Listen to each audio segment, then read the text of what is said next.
Hello there, and welcome to our channel, where curiosity gets cozy and science takes the scenic route to slumber.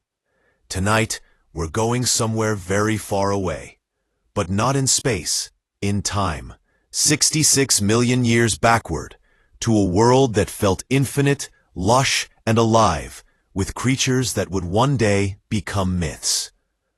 The Cretaceous Period, the last age of giants, the twilight of the dinosaurs. Before we drift back to that ancient landscape, I'd love to know where in the world are you listening from tonight? Is it late evening where you are? The kind of night that feels like it could stretch forever. Or maybe it's early morning, and you're just easing into your day, curious about a world that ended long before ours began. Wherever you are, this is your moment to slow down, breathe, and let your imagination walk through a forest that no human has ever seen. If you find this journey soothing, or even just a pleasant way to wind down, I'd be ever so grateful if you gave the video a like or subscribed. It helps this quiet corner of calm reach others who might need a little escape too. But for now, all you need to do is settle in. Let the world around you fade, because we're about to travel to a time when Earth was warmer, wilder, and far stranger than you might think. Imagine an afternoon somewhere on the Cretaceous Earth. The air is thick with moisture, heavy with the scent of plants you wouldn't recognize. Giant cycadid rise like green towers and flowering plants, the newcomers of evolution, spread across the undergrowth, their petals attracting insects that have only recently begun their intricate dance with pollen. The hum of wings fills the air. Dragonflies the size of small birds dart over shallow pools, and beetles glint like living gemstones beneath the sun.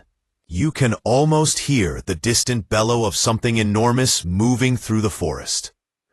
The slow, deliberate rhythm of footsteps that shake the ground. This was not the chaotic volcanic world of early dinosaurs. The Cretaceous was a world of refinement, of balance, a stage polished by millions of years of evolution. The continents once clustered together in the supercontinent Pangaea were drifting apart, shaping oceans and coastlines that would one day become familiar outlines on our modern maps. North America was split by a shallow inland sea. Europe was a cluster of islands. Australia was still attached to Antarctica, and India was speeding northward on its way to crash into Asia. The planet was in motion, not rushing, but endlessly rearranging itself. The climate was warm, almost tropical, across much of the globe. There were no polar ice caps, only vast forests stretching toward the poles and shallow seas that sparkled under a thick, humid sky. It was a greenhouse world. Carbon dioxide levels were high, sea levels even higher. And yet, life flourished in extraordinary abundance. Plants grew thick and fast, feeding herbivores that in turn fed the predators that roamed the plains and forests. This was an Earth at its biological peak, rich, complex, alive with color and sound. In this world, you might have seen herds of triceratops moving like armored tanks through fern fields, their frilled heads swaying as they grazed. You might have glimpsed a T-Rex standing motionless for a moment before lunging forward with terrifying speed. The culmination of over 100 million years of evolution in muscle and bone. Further south, long-necked titanosaurs, some stretching over 30 meters, moved with slow grace across floodplains, their necks arched like living bridges, their tails sweeping behind them in arcs of dust and sunlight. And yet it wasn't all giants. The Cretaceous belonged to the small and the nimble, too.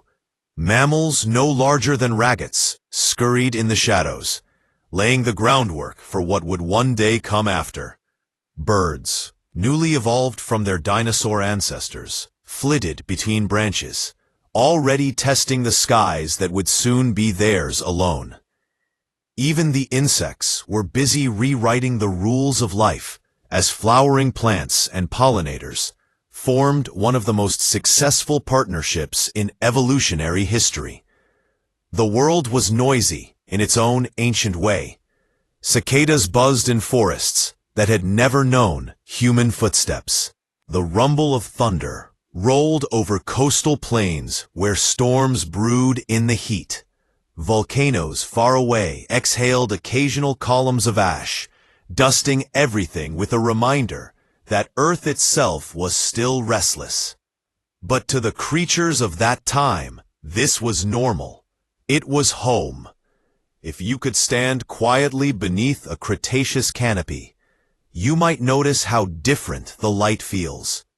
The air, thick with humidity, scatters sunlight in a golden haze. Ferns swayed gently in the breeze, and between their fronds you might catch the glint of an eye. A small dinosaur, feathered and alert, watching you from a distance. Its movements are quick, its gaze intelligent. These were not the sluggish reptiles that old movies once imagined. Dinosaurs were active, warm-blooded in many cases, their bodies finely tuned to their environments. Their world had rhythms as steady as any heartbeat. Rain fell in regular cycles, feeding rivers that wound lazily across continents. The oceans breathed with tides and currents that carried nutrients across thousands of miles. On land, ecosystems balanced delicately. Predators and prey, plants and pollinators, forests and floodplains. Life had become a masterpiece of adaptation. It seemed unstoppable. Of course, the earth beneath it all was already whispering of change. The slow drift of continents altered ocean currents and air patterns. Volcanoes released carbon dioxide and sulfur into the atmosphere, sometimes warming the planet, sometimes cooling it. Tiny fluctuations that no creature could sense were adding up across the centuries. But for now, in this snapshot of time, everything looked eternal. There's something humbling about imagining this world, a planet both alien and familiar. The same blue oceans, the same gravity, the same sun, tracing arcs through the sky, but everything else transformed. It's a reminder that birth has worn many faces, each lasting only a moment in the scale of geological time.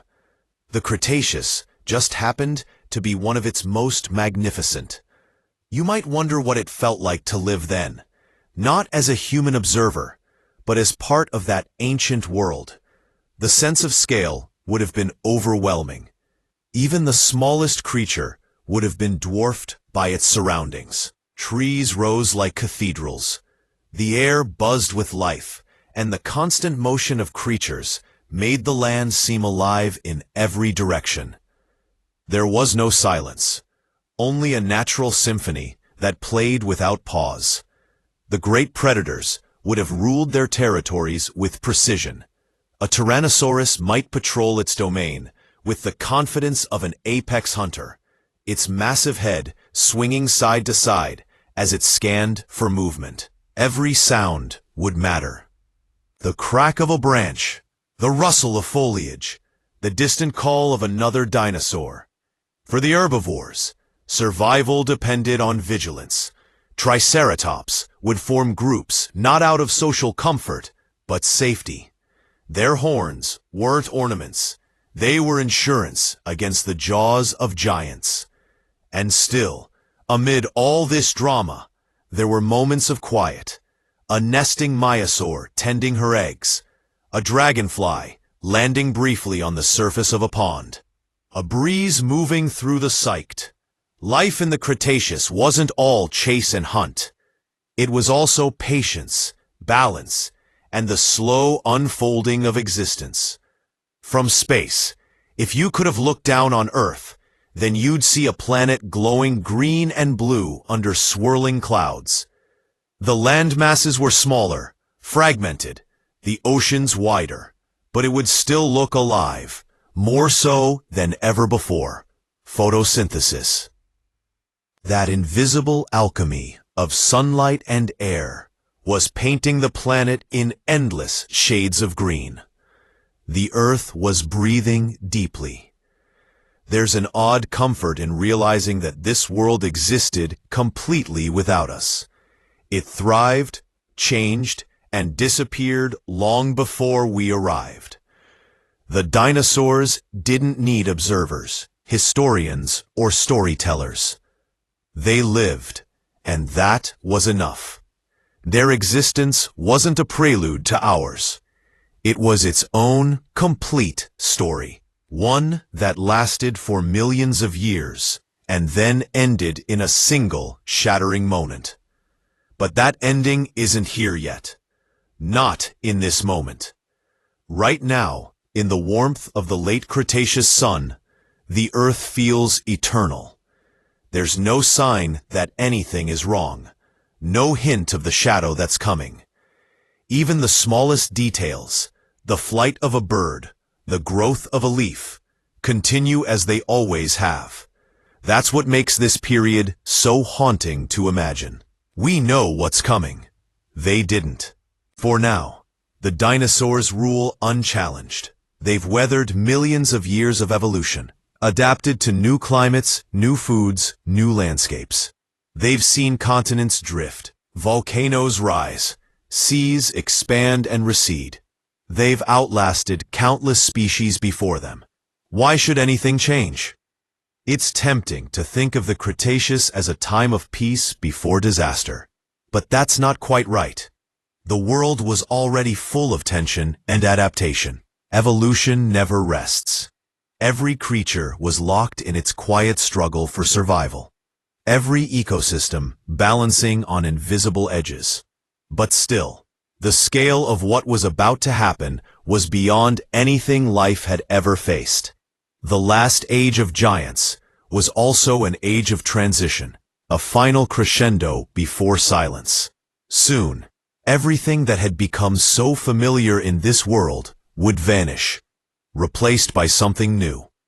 But that's still ahead of us. Right now, the forests are green, the oceans full, and the air warm. The stage is set.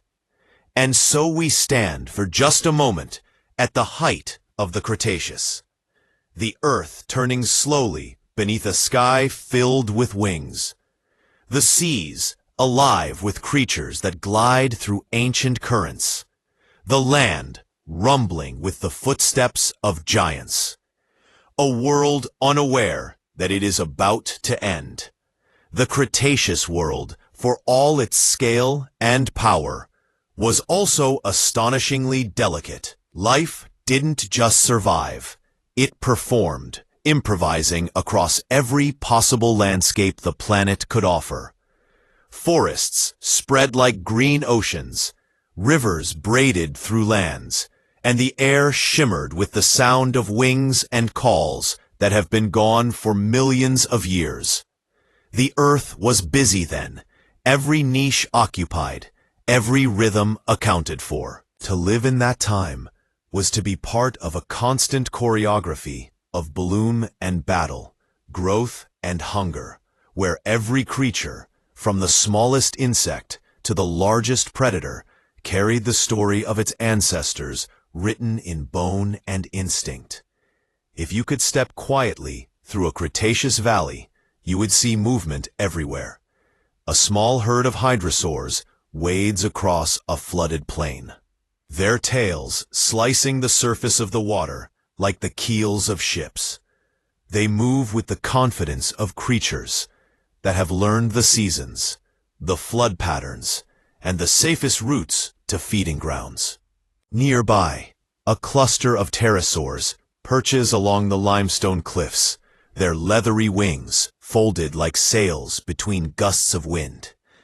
They are not the clumsy gliders you might imagine, but skilled navigators able to ride thermals with precision. Above them, smaller feathered creatures flit between branches, their calls rising and falling like distant laughter.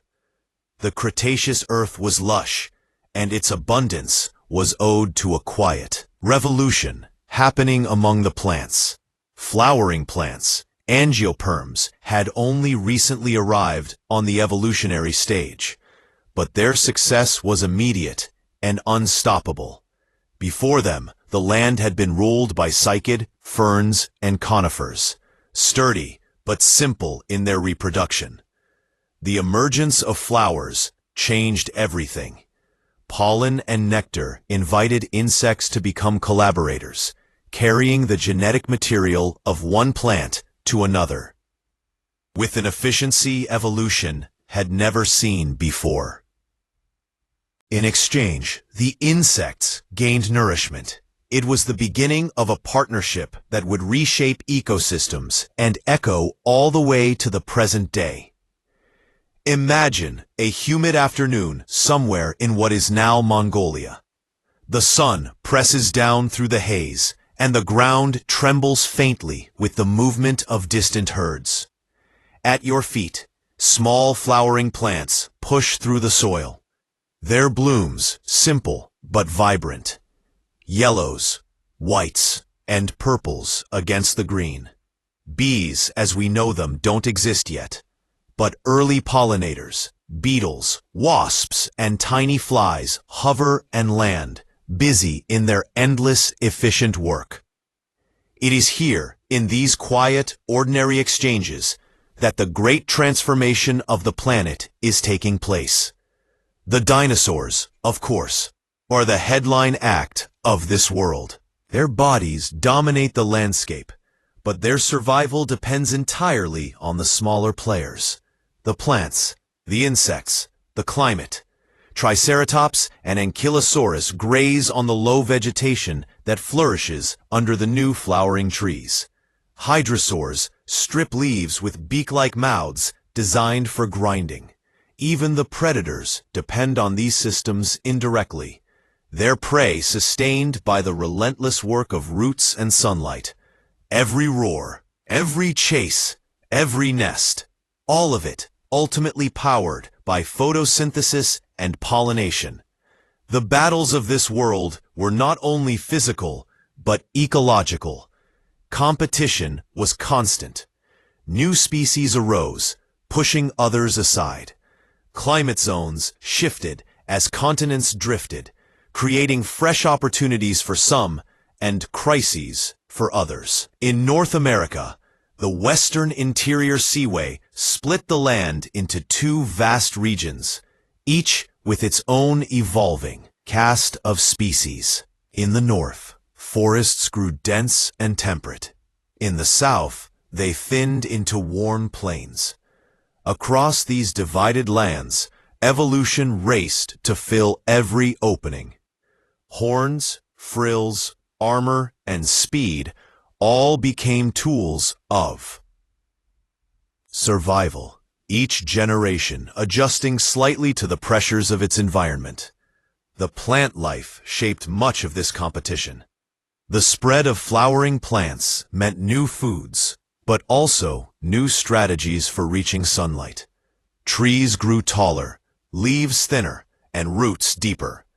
Insects adapted to the variety of blooms, their bodies changing to carry pollen more efficiently.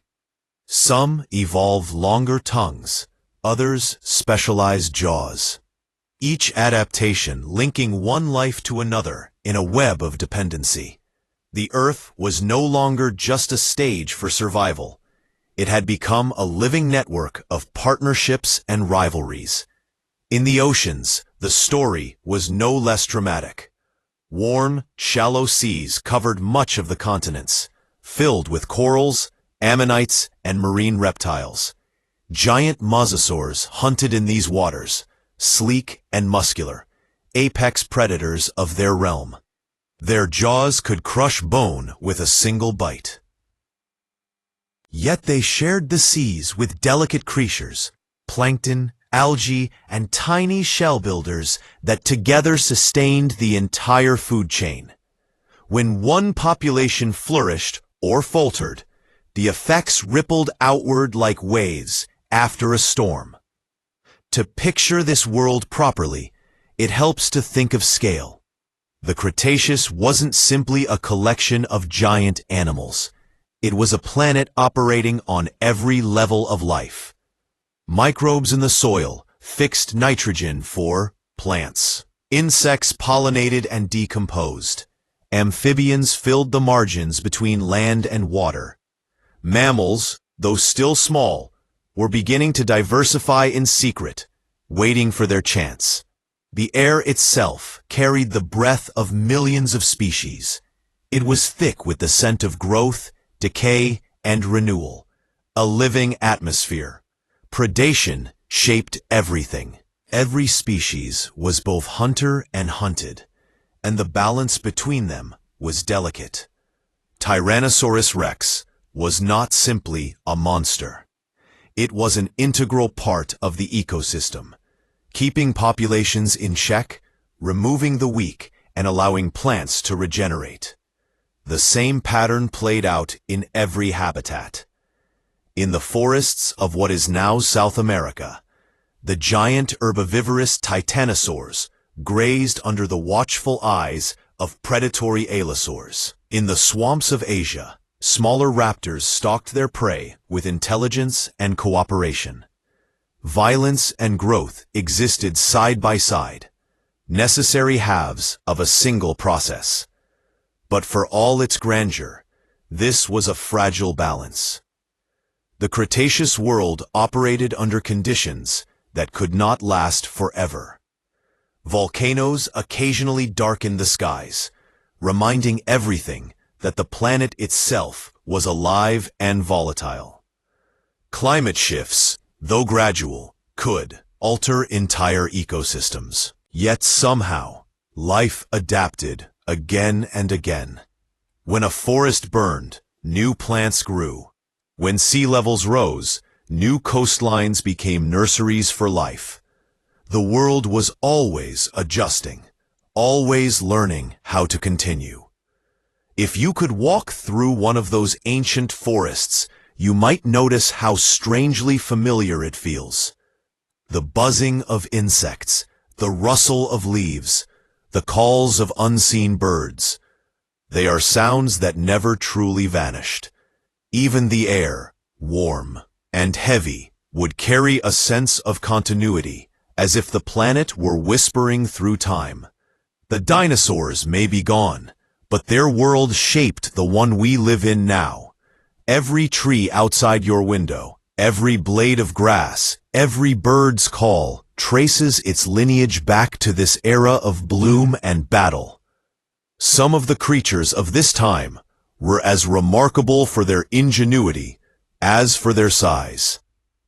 The small raptor-like dinosaurs, for instance, displayed signs of complex behavior, pack hunting, nesting care, perhaps even communication beyond simple calls. Fossils show evidence of brooding, of parents guarding eggs, of group living. Life was not mindless instinct. It was organized, adaptive, and surprisingly tender. Evolution was not just shaping bone and muscle, but behavior and intelligence. And the skies above were changing too. Feathers, which had begun as insulation or display, had become wings capable of sustained flight. The earliest birds were already gliding and flapping with skill, filling niches that would later belong entirely to their descendants. Some still had teeth, others had long tails, but they were unmistakably on their way toward the familiar forms we know today. Every time one took off from a branch, it was a glimpse of the future. A world where dinosaurs would not be gone, only transformed. In the seas, coral reefs expanded across tropical shelves, building enormous underwater cities of life. Fish evolved in dazzling variety. Turtles grew large and slow, drifting through lagoons like living islands. The mosasaurs and plesiosaurs ruled as apex predators. But even they lived by the same rule as everything else: adapt or vanish. The competition never stopped, even in the underwater, the quiet depths. It's easy to think of this age as peaceful, but that's an illusion born of distance. The Cretaceous was a constant struggle. Droughts, floods, storms, and predators made every day a gamble. Survival meant endurance. But through it all, the planet continued to create new species, new behaviors, new forms of beauty. Evolution never slept. Even when the world seemed calm, the ecosystems of the Cretaceous were as complex as any modern rainforest. Energy flowed in intricate loops from sunlight to leaf, from leaf to herbivore, from herbivore to predator, and back to the soil. Every death fed new life. Fossilized bones found in floodplains and riverbeds tell this story clearly. The remains of one animal became nourishment for another, directly or through decay. Nothing was wasted.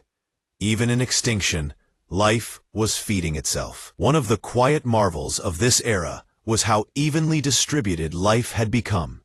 Warm temperatures and high sea levels allowed plants and animals to thrive even near the poles. Fossil forests found in what is now Alaska and Antarctica show that these regions, though dark for part of the year, were covered in greenery. Dinosaurs lived there too. Smaller species adapted to cooler conditions, their metabolisms keeping them active through long winters. The adaptability of life was astonishing, as if Earth itself refused to draw boundaries. You might think of the Cretaceous as Earth's grand experiment in abundance. It tested every possible shape, color, and behavior. Some creatures grew armor. Others relied on camouflage. Some ran on 2 legs, others on 4. Some flew, some swam, some burrowed underground. Every form was an answer to a question the environment was asking. And for a time, those answers worked perfectly. But in the middle of all this success, there were hints of fragility. Some species began to disappear even before the final catastrophe. Changes in sea levels and volcanic activity caused local extinctions. Food sources shifted. The interconnected web of life, so intricate and beautiful, was always on the edge of imbalance. One small disruption could echo through entire ecosystems. When we imagine this world, it's tempting to see it as distant and unrelated to ours. But in truth, we are living in its aftermath. The flowers outside your window, the bees hovering nearby, the birds that fill the morning air, they all descend from this age. The systems built in the Cretaceous didn't vanish with the dinosaurs. They evolved, adapted, and continued. We are in a very literal way walking through the continuation of that ancient story. The world of bloom and battle was not a pause before destruction. It was a triumph in its own right. A world at the height of complexity, the culmination of billions of years of experimentation. Every creature that lived then was the result of unbroken survival, stretching back to the dawn of life. Every leaf, every egg, every footprint in the mud was part of that vast ongoing experiment called evolution. And though we know now how it ends, the fire, the dust, the silence, it's worth remembering that for them, the future was still unwritten. The herd still grazed, the predators still hunted, the forest still bloomed. The insects still danced among the flowers, unaware that they were part of something enduring. If you close your eyes and picture it, you might almost hear it. the steady breathing of a planet alive in every corner. The faint tremor of footsteps too large to imagine, the hum of wings, the whisper of leaves, life at its most complete, unaware that it was nearing the edge of change. The Earth had created its masterpiece, and even though it didn't know it, the curtain was already beginning to rise on a new act. The air would soon darken, the balance would soon break, but not yet. For now, the world was in bloom, and the battle for life continued quietly beneath a sun that had no reason to suspect it was witnessing the end of an age. The seas of the Cretaceous were vast, warm, and restless. They spread across the continents in wide, shallow expanses that blurred the line between land and ocean. To stand on the shore of one of these inland seas would have been to look upon a landscape in constant motion, where the horizon shimmered with humidity and the air carried the mingled scents of salt, vegetation, and distant storms. These waters were the silent architects of the age, shaping coastlines, feeding ecosystems, and nurturing some of the most extraordinary life forms the planet would ever know. The Cretaceous was an oceanic world in every sense. Much of North America lay beneath a broad sea that cut the continent in two from the Arctic to the Gulf of Mexico. This western interior seaway was not a static body of water. It shifted with the seasons and the slow breathing of the planet, expanding and retreating over millions of years. To its west lay rising mountain ranges. To its east, broad lands lined with forests and marshes. Rivers poured into it, carrying sediments that settled in quiet layers, capturing fossils and traces of the creatures that once swam there. If you could have floated upon those waters, you would have seen an ecosystem as rich as any coral reef today. Beneath the surface moved schools of fish in dazzling patterns, their scales catching the sunlight that filtered down in soft green gold beams. Ammonites, spiral-shelled relatives of modern squid, drifted gracefully, their tentacles exploring the currents. They were ancient travelers, having survived multiple mass extinctions already, and they carried with them the geometry of time itself. Each coil a record of growth and endurance. Deeper still, in the open waters, swam the true giants of the Cretaceous seas. Mosasaurs, the undisputed rulers of the marine world, glided through the depths with serpentine grace. They were reptiles, not fish, descended from land-dwelling ancestors who had returned to the water generations before. Their bodies were built for speed, driven by powerful tails that sliced through the currents like blades. Their jaws, lined with conical teeth, could seize and crush anything that crossed their path. Fish, turtles, even smaller mosasaurs. Some stretched over 15 meters, long enough to rival a modern whale. These predators moved with precision. They did not chase blindly. They waited, turned, and struck with calculated force. Each motion conserved energy in a world where food, though abundant, was never guaranteed. Fossil evidence shows that some species of mosasaurs gave birth to live young, suggesting that they lived their entire lives in the sea. No nesting grounds on land, no clumsy crawls across beaches. They were creatures of the deep in every sense. Among them swam plesiosaurs, their long necks moving like eels through the water, their paddle-like limbs beating rhythmically. Some species had necks so extended they seemed impossible. Each vertebrae, part of an elegant and improbable design. Their heads were small, but their reach was long, perfect for darting into schools of fish or snatching prey that drifted too close. They were slower than the mosasaurs, but no less efficient, gliding silently through the water, as if time itself moved at their pace.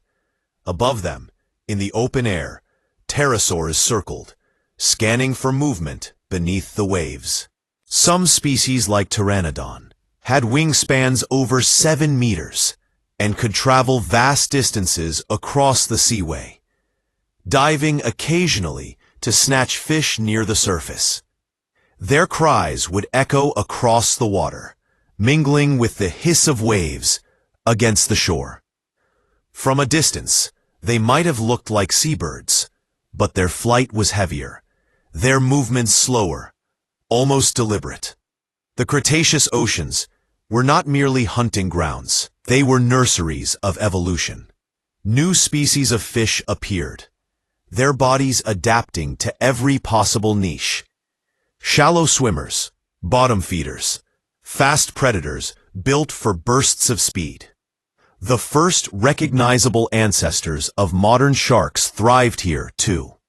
Their sleek forms, already perfect for the endless chase. Rays glided along the seabed, stirring clouds of sand in search of shellfish. Crustaceans scuttled among coral and seaweed, their claws and armor as intricate as any mechanical invention. And at the base of it all, invisible to the eye, was the quiet miracle of plankton, tiny drifting organisms that captured sunlight and transformed it into energy, feeding everything above them in the chain. Their presence filled the water with life. Every breath taken by every creature in the Cretaceous seas, every heartbeat, every motion of fin or tail began with these microscopic architects of abundance. It is humbling to realize that the mightiest mosasaur owed its existence to the quiet labor of unseen plankton drifting on the current. In the shallows, where sunlight touched the seafloor, coral reefs spread like living cities. They provided shelter for countless small species, fish, mollusks, and invertebrates that darted in and out of the labyrinthine coral walls. The reefs thrived in the warmth of the Cretaceous seas, growing taller, brighter, more complex with each passing generation. Life in these reefs operated in perfect cycles: birth, growth, decay, renewal, all repeating endlessly beneath the waves. The oceans were also archives. Every year, sediments fell gently to the bottom, layering over the last. Dead organisms sank, their remains trapped in the mud, forming the fossil record that would one day tell this story. The shells of ammonites, the teeth of mosasaurs, the scales of fish, all slowly turned to stone. Time worked patiently in these depths, writing the history of the world grain by grain. Not everything in these waters was peaceful. Competition was constant, and the ocean's abundance came at a cost. For every successful predator, hundreds of smaller creatures struggled to survive. Fossilized shells show bite marks, scars, and signs of healing. A record of lives lived on the edge. Some ammonites developed thicker shells, others changed their shape, evolving spines or patterns that help them blend into the background. Adaptation was the rule, and the pressure never ceased. Storms were frequent and violent. The Cretaceous climate, while generally warm, was not without extremes. Seasonal changes brought tempests that could churn the shallow seas into chaos. Waves rose like walls, tearing at coastlines and scattering debris across miles. From those moments, the delicate balance of life could be undone in an instant. Yet even after the storms passed, the sea would calm and the cycle would begin again. That rhythm, destruction and renewal, was the ocean's heartbeat. If you could descend into the darker layers of the water, where sunlight no longer reached, the world would change completely. Down there, the colors fade, replaced by the quiet glow of bioluminescence. Strange soft lights drift through the black organisms that make their own illumination. Jellyfish-like creatures pulse gently, their bodies almost transparent. Predators lurk in the dark, their eyes adapted to the faintest shimmer of motion. In this world of shadows and silence, survival takes on a different form. The pace slows, the movements are cautious, the energy scarce, yet even here, life thrives. These depths remind us that the ocean has always been a world apart, self-contained, mysterious, and largely beyond the reach of land. While the dinosaurs ruled the surface, these unseen realms followed their own ancient logic, unchanged and undisturbed. The creatures that lived there would endure the coming extinction far better than their terrestrial counterparts. When the skies darkened and the land grew cold, the deep ocean would remain a refuge, insulated by its vastness. The chemistry of the Cretaceous seas was also changing, though the animals living there could not have known it. Volcanic activity on land released carbon dioxide that was slowly absorbed into the water, altering its acidity. Subtle shifts in temperature and salinity created layers within the ocean that determined where different species could live. Some regions grew rich in oxygen, others poor. Life adapted accordingly, redistributing itself with each fluctuation. To the creatures within it, the sea must have seemed eternal, but it was already beginning to change in ways that would matter profoundly later. The coastal margins were especially dynamic. Mangrove-like forests and swamps lined the edges of the seaway, serving as nurseries for young marine life. Here, the distinction between land and water was blurred. Dinosaurs waded into tidal flats to feed, while fish and amphibians ventured inland with the tides. Fossil tracks found in these regions reveal that even large dinosaurs sometimes cross through shallow waters, their footprints mingling with those of turtles and crocodiles. These interactions between land and sea formed some of the most productive ecosystems of the age. In those estuaries, you might have seen a group of small bird-like dinosaurs stalking along the shore, their feet sinking into the wet sand. They snap at fish trapped by the retreating tide, their feathers slicked dark with water overhead. But air shimmers with heat and the horizon wavers. The sound of distant waves blends with the cries of pterosaurs, the splash of a diving predator, the hiss of the breeze moving through reeds. It is a moment that feels alive in every direction, the kind of stillness that only exists when everything is moving. Every creature in this world lived within limits defined by the sea. Even the dinosaurs, far inland, depended on it indirectly. The oceans controlled the climate, the rainfall, the temperature of the air. They were the engine of Earth's stability.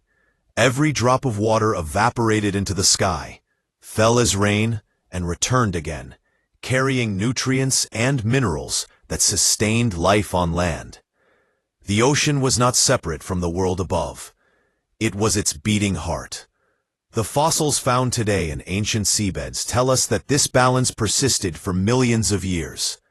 The same layers that hold the remains of ammonites and mosasaurs also preserve.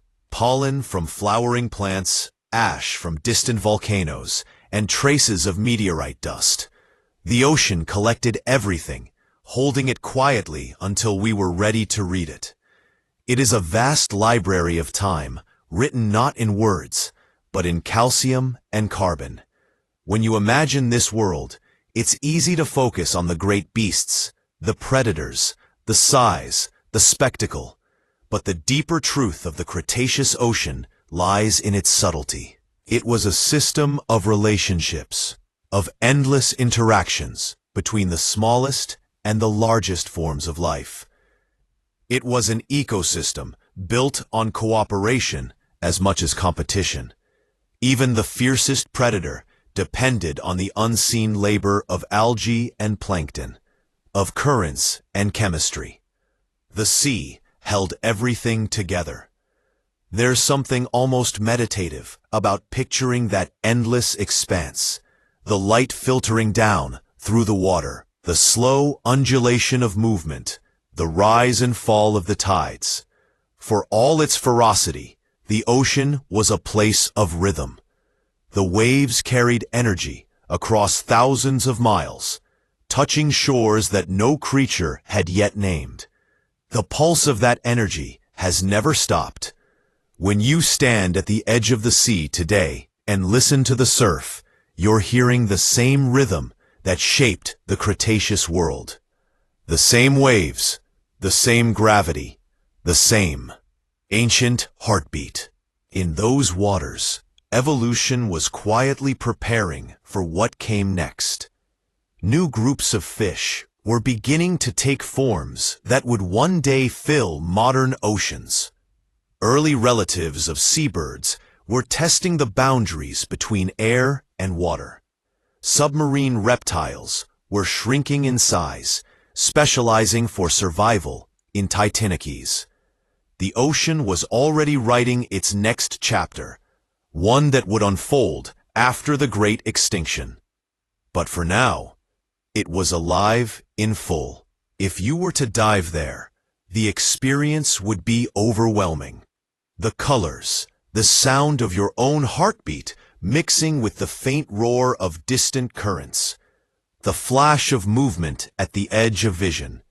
Every sense would be filled with life. It would feel eternal, as though nothing could disturb it. That illusion of permanence was one of the ocean's oldest tricks, its calm surface hiding a world of constant change beneath. In time, the balance would shift. The Earth's climate would falter. The tides would draw back. The rich marine world that had flourished for so long would begin to thin. But in the span of the Cretaceous, that moment was still far away. For now, the sea was everything. A cradle, a battlefield, a mirror. Its light touched every part of life, even the land it could not reach. The oceans of the Cretaceous were the planet's memory and its promise. A world of shadows and light that shaped everything to come. Above the shimmering seas of the Cretaceous, another world unfolded. It was lighter, thinner, and filled with motion. The air itself was alive with wings. From tiny darting creatures that flitted between leaves to vast gliders that could cross entire coastlines without a single flap. The sky had become its own wilderness. The age of dinosaurs was not just about the ground and sea. It was also the moment when life truly conquered the air. The skies of that time would have looked nothing like the ones we know. The light was softer, scattered through the haze of humidity that wrapped much of the planet. Clouds formed thick and high, glowing with reflected sunlight that bounced from the oceans below. Across this endless dome of air moved creatures that were part dinosaur, part something new. The Cretaceous sky was not empty space. It was a living habitat, layered like the forests and oceans beneath it, filled with predators, scavengers, travelers, and explorers of the wind. Among the first to claim these heights were the pterosaurs, masters of flight long before any bird spread its wings. They had ruled the air for millions of years, adapting into dozens of forms. From small, agile hunters that darted over rivers to enormous species whose reckoning wings stretched wider than any creature before or since. Their bodies were built for flight. Hollow bones, powerful muscles, and wings formed from a thin membrane of skin that stretched from their elongated fourth finger to their sides. Theirs was a different kind of flight than birds. It was gliding, soaring, efficient, and ancient. Imagine a coastline at dawn. The mist rises slowly over the water, and from the cliffs, a group of pteranodons launches into the wind. Their wings catch the rising air currents, and they glide effortlessly, barely moving. Below them, the ocean ripples with the movement of fish near the surface. Every tilt of a wing, every subtle shift in angle, allows them to stay aloft with almost no effort. They dip their long beaks toward the water, snatching prey in a quick, precise motion. A few call out to each other, their voices echoing across the waves, low and resonant. It is a routine repeated thousands of times a day, as natural to them as breathing. On the cliffs, younger individuals watch and wait. They stretch their wings, testing the breeze. Their first flights will be dangerous. A misjudged gust, a stumble, and the fall could be fatal. But instinct drives them to try. When one finally leaps, it's not graceful, a tumble, a frantic beat of wings, then suddenly lift. The air catches, and the creature steadies. For the first time, it feels the invisible strength of the wind beneath it. Flight isn't just movement. It's a negotiation with physics. A balance between gravity and lift. The pterosaurs had mastered that conversation better than any creature before them. As time passed, their variety grew. Some species evolved long crests on their heads, possibly for display or stability. Others shrank into nimble insect eaters darting through forests. But the skies were beginning to change, because something new had entered them. Descendants of small feathered dinosaurs who had taken a different evolutionary path. The first true birds, the ancestors of birds, had been experimenting with flight for millions of years. Fossils like Archaeopteryx from earlier in the Jurassic show that feathers first appeared not for flying, but for warmth or display. Over time, those feathers became longer, more specialized, until they began to catch the air. The line between gliding and true flight blurred. In the Cretaceous, that experiment had reached its peak. The skies now belonged to two very different kinds of flyers. The leathery-winged pterosaurs and the feathered birds that would eventually replace them. It's remarkable to think that these birds were dinosaurs in every biological sense. They shared the same skeletal structures, the same patterns of muscle, attachment, and even similar nesting behaviors. But evolution had given them something extraordinary. Feathers capable of generating lift through flapping, not just gliding. This meant agility. Where pterosaurs soared long distances, birds could twist, turn, and hover. They could dart between trees and escape predators with maneuvers that the larger flies could never match. In a Cretaceous forest, you might have seen small bird-like creatures flitting through the undergrowth. Some still had teeth in their beaks. Others had claws on their wings. Many had long feathered tails that helped them steer. Their feathers were iridescent, shimmering with greens, blues, and copper hues, just like modern birds.